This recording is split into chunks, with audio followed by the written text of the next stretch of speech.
আসসালামু আলাইকুম dear viewers. আ চলুন একটু আইএলটিএস লিসনিং নিয়ে কথা বলি।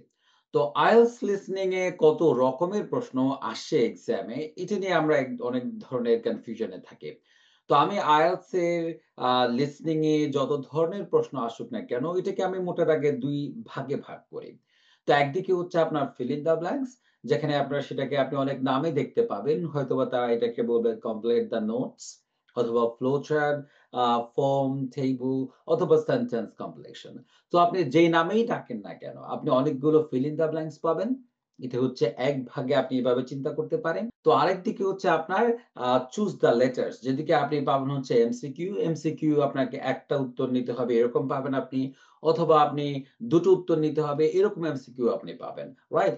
এরপর আপনি পাবেন হচ্ছে ইনফরমেশন ম্যাচিং, যেখানে উপরে আপনি একটা বক্সের মধ্যে কিছু ইনফরমেশন পাবেন। নিচে আপনার দেখা যাবে যে নাম্বারিং করে কিছু ইনফরমেশন আছে।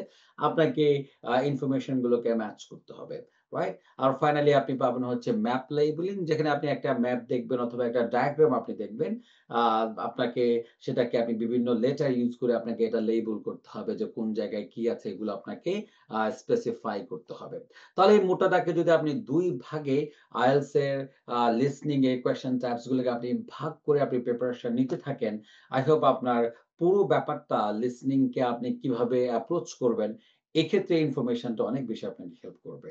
আমি আমার নেক্সট ভিডিও গুলোতে আপনাদেরকে স্পেসিফিকলি কোন ধরনের আ ফিল ইন দ্য ব্ল্যাংক অথবা আপনার ওই যে চুজিং দ্য লেটারস এমসিকিউ কিভাবে আপনি করবেন, আ কোনটা করতে গিয়ে আপনার কোন বিষয়গুলোকে খেয়াল রাখতে হবে, কোন টেকনিকস অথবা স্ট্র্যাটেজিস আপনি মাথায় রাখবেন, এগুলো নিয়ে আমি কথা বলব।